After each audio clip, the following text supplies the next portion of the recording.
So in this latest edition of conversations that supposedly don't take place when I discuss things with the left, let me clarify what that means.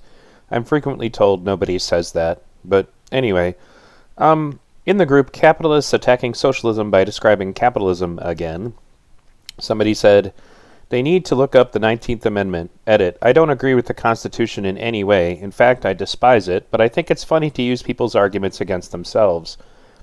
They use this Peanuts cartoon. States are allowing folks to not identify as male or female now. And then he says, Linus, meaning, interesting, the Constitution only grants men and women the right to vote. The conversation that took place here basically was just kind of everybody saying negative things about the Constitution. And they do discuss that, there was a time at one point that the Constitution, endorsed slavery and such.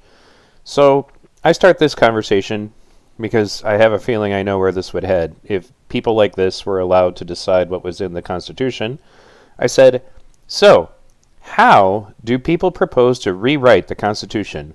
What would you keep? What would you get rid of? Free speech, freedom of religion, freedom of the press, right to keep and bear arms, right to vote. And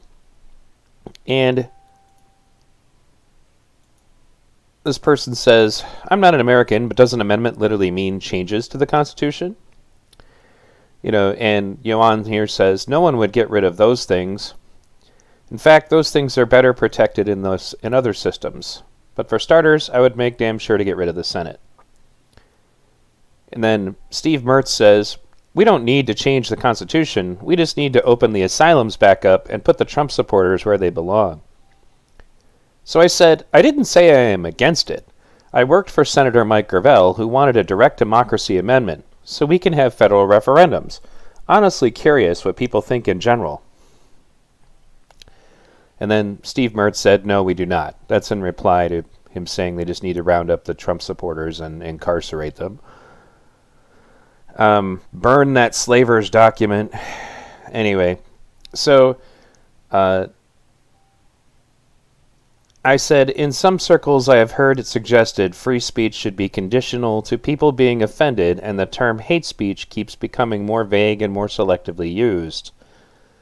And then I said, Steve Mertz, who gets to determine what constitutes a Trump supporter who should be incarcerated? What criteria would you use?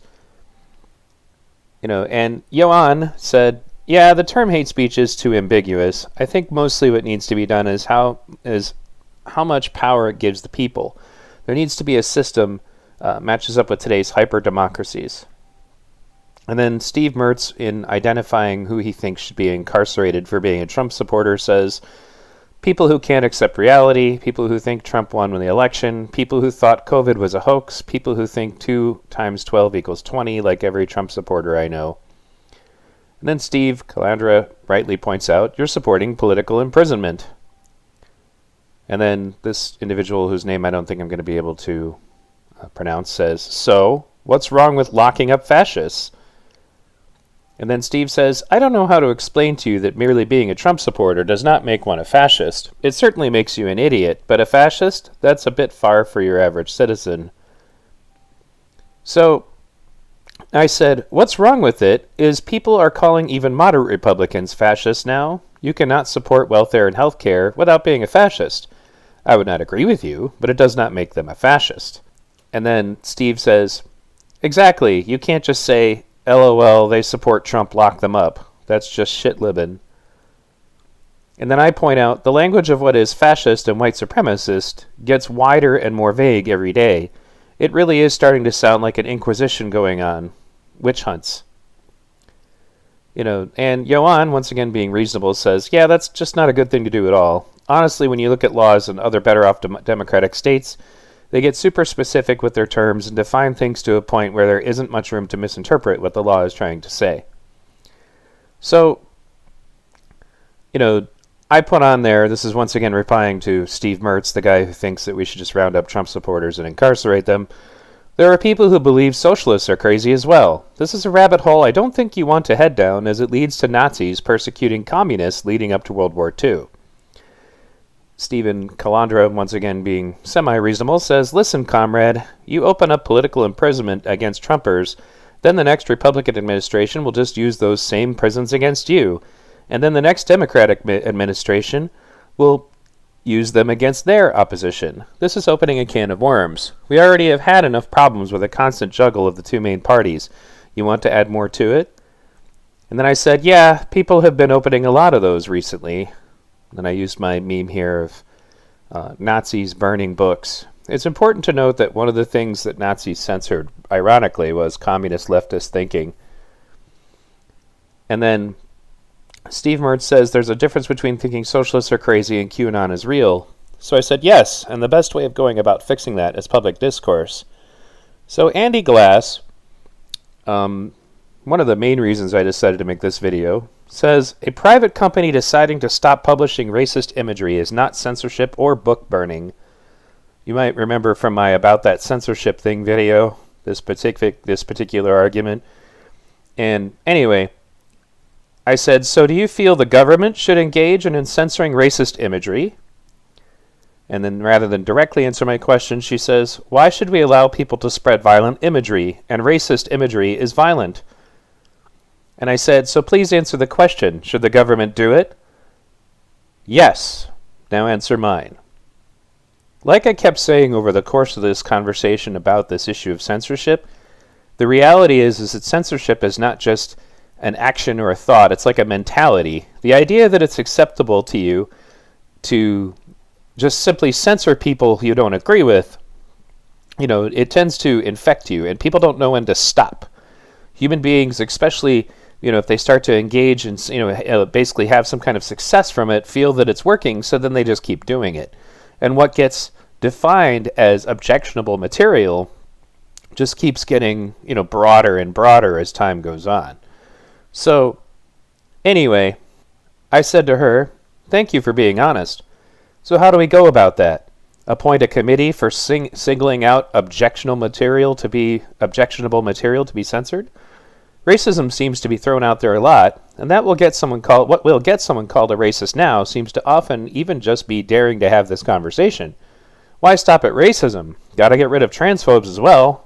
What's a transphobe? Well, anyone who doesn't agree with the mob currently engaged in that particular struggle. What's a sexist?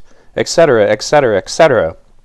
The reason censorship is not a good strategy is A, humans cannot be trusted with that power, and B, you actually radicalize more people by engaging in it. Now, this last point has to do with just why it doesn't work. The Nazis censoring, revolutionary thinking didn't stop people from, uprising. It doesn't work. What you do instead is, as been pointed out, by prominent leftists like Chris Hedges, is you drive it underground, and then it becomes even more separated, and then those kinds of people just go to these echo chambers where there's only other people there echoing what they think, which actually is kind of becoming everywhere now. But the point is that that's actually where the radical extremists who do things like blow up buildings and kill people come from, is from scenarios like that, where they're not publicly discussing these ideas. And I said, let me put this another way for you to consider. This country used to be primarily dominated by capitalist right-wingers. Communism and socialism used to be something that would get you persecuted. Hoover, meaning J. Edgar Hoover from the FBI, would monitor people for it, like stalk them. It was literally the uncompromising freedom of speech that is even the reason why this conversation is allowed to take place, why this group is allowed to exist. Ideas being debated openly is how you create social change. If you think you can pick and choose who gets to talk, you should probably listen. Her response to that was, knew I shouldn't have engaged. All right, I'm going to go back to work and save what little energy COVID has left me with and not continue. Hypothetical debates with people who are the least likely to be victims of hate crimes is a waste of my energy. And I said, hey, don't run away shooting clumsy ad hominem behind you like a bank robber blindly firing a gun while running away. The reason you don't want to engage is you just painted yourself into a corner. So she didn't want to actually go through the intellectual vigor of actually exploring what it would mean to engage in censorship and who gets censored and who doesn't. And when I put that point to her rather than accepting it, it was necessary to say, some negative things about me. This only got more bizarre as the conversation continued, but I'm not going to subject you guys to that, at least not yet. But the point I'm getting at here is that people are telling me that nobody believes that the government should engage in censorship of right-wing ideals. I've already exposed now that this is not the case. I've been saying that I talk to people like this all the time, and when I talk to my leftist friends about this, they deny that people like this exist, just like they deny that people exist who suggest that moderate Republicans are fascists and should be treated like it, which I just exposed in another one of my videos. So again, the reality is this. If you want these ideologies to fail, then you publicly engage with them and expose how they're wrong. That's how you win. Censorship doesn't actually help you. And if you have an ideology that in order to flourish will only flourish so long as people are not exposed to anything else, you have a weak ideology. The big point that I don't think anybody grasps is that we went through a period in this country that the United States was completely dominated by right-wing capitalist thinking, and that it's actually through our anti-censorship laws that we have been able to persuade people to consider, more leftist ideas. So now I deal with people who, in their naivete, just think that we've won and therefore it's over and that this battle will never happen again. You haven't studied history.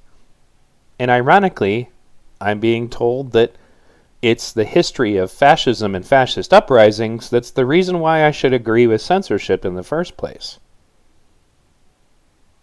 And I don't.